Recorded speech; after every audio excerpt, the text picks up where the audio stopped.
Hello friends, my name is Emile and welcome back to another edition of the Hot Lap Classic. This time take a look at the 1992 Honda Beat version F. This car was requested by Rhino GT4 and it's one of 3 Honda Beats in the game. All of them will be differently set up for this series. This particular one does have the racing modification, however it is naturally aspirated.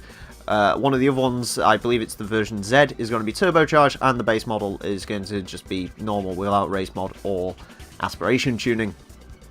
Anyways, 93 horsepower, 678 kilograms of weight, a very, very minuscule torque figure.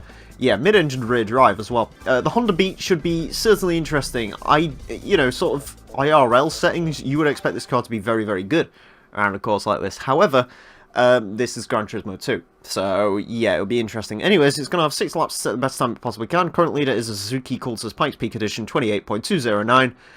Beat's got no chance of getting up there, has it?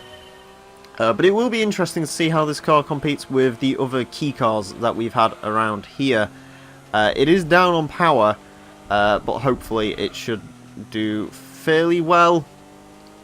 Hopefully it'll be quicker than the likes of the Subaru 360, although I'm not too sure.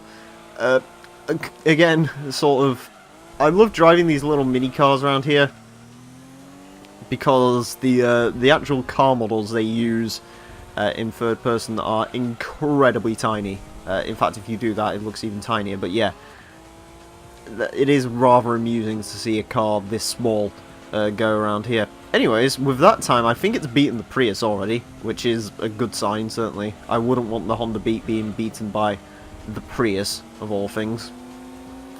As I've spoken about with cars like this before, in any car which is as underpowered as this in a racing game, it's all just about consistency with these cars. You know, you don't want to be having slides like that or anything like that, because that really impacts your lap time, because you basically have to speed all the way back up, which takes forever in a car like this. You know, it's all about just trying to keep it controlled and all the rest of it. 38.132 on its first OK lap. That's not a particularly amazing time. In fact, that might be slower than the Subaru 360. This, I mean, I guess it's going to save, or it's going to save the Mazda Cosmo from the embarrassment of being the slowest race mod car we've ever had, because the Honda Beat, ooh god, is probably going to be the one to take that crown from it. Trying not to get on the curbs. It doesn't help the fact that every time you seem to get on a curb or a little bit on the grass with this car, it goes horribly sideways, which is a little bit awkward. Certainly, at 37.800, I can't remember what the Subaru 360 did. I think it's like a 37.6, I want to say, something like that. Yeah, the Beat, it's a fun car. It is quite an amusing car to drive around here, because it is so tiny. You can sort of, you know, take this course essentially how you're supposed to in a car like this. But is it quick? No. It really isn't, is it? Well, at least I don't have to worry about invalidating any lap times in this thing, because, yeah, you certainly won't be doing that. At least it's quicker than a Prius. At least it's quicker than the Prius. Although, admittedly, I'm saying this now, if my plan is to run the stock Beat without the race mod and with natural aspiration, the Prius might be under attack for its spot as the worst car on our thing. So, yeah, that is quite a scary thought. In fact, come to think of it, I don't even know if the Mugen Beat can... I don't think you can do anything to the Mugen Beat, save for naturally aspirate it, and I think it ends up with basically the same amount of power that this has, so yeah. Hopefully the Beats don't start invading the bottom of our leaderboard, but you never know.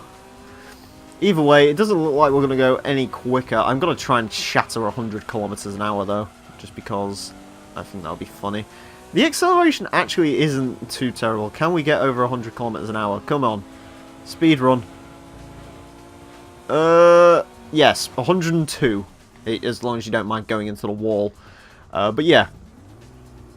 Anyways, a 37.520 for the beat. I don't know if it's beaten the Subaru 360 with that time. We'll have to go to the leaderboard and see, but one thing's for certain, it is now the slowest race mod car we have ever had around here. And apparently, how does that work? I don't know how that works. Anyways, yeah, you could probably go quicker, like a 37.3, but you would not be able to get this thing past 37, I don't think. Anyways, let's go take a look at where this places on our leaderboard. Onto the board then, and the Honda Beat version F goes into 51st place with a 37.520. Not a particularly great time, just beats the Subaru 360, less than a second quicker than the Toyota Prius. It is the slowest race modified car we've ever had, finally saving the Mazda Cosmo from all of that embarrassment. Anyways, I hope you enjoyed this episode of the Hot Lap Classic. If you have cars you'd like to request for this series, you can do so in the comments section and go into the description for a full request list form. Thank you all very much for watching, and until next time, farewell.